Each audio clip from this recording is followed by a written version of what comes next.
Praise the Lord. சமாதானத்தை அல்ல பட்டயத்தை அனுப்ப வந்தேன் என்று இயேசு ஏன் சொன்னார் என்பதை பார்க்கலாம்.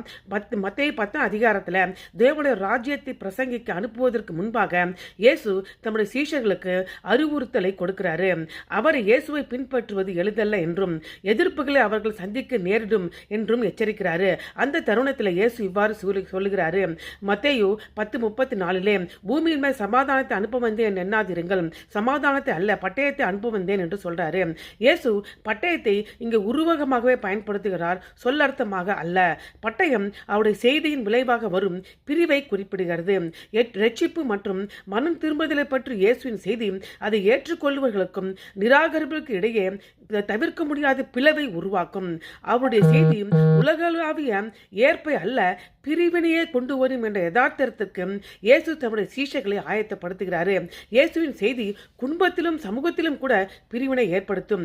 ஏனென்றால் இயேசுவை ஏற்க வேண்டுமோ அல்லது நிராகரிக்க வேண்டுமோ என்பதை ஒவ்வொரு தனிப்பட்ட நபரும் தேர்வு செய்கிறாங்க.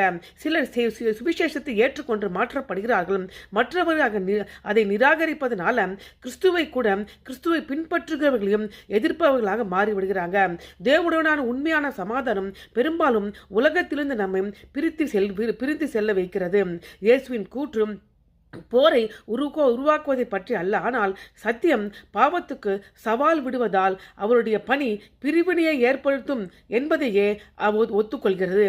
இயேசுடைய இறுதி குறிக்கோள் சமாதானம்.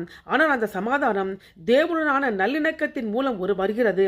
அது சிலர் நிராகரிப்பதனால அது மோதலுக்கு வழிவகுக்கிறது.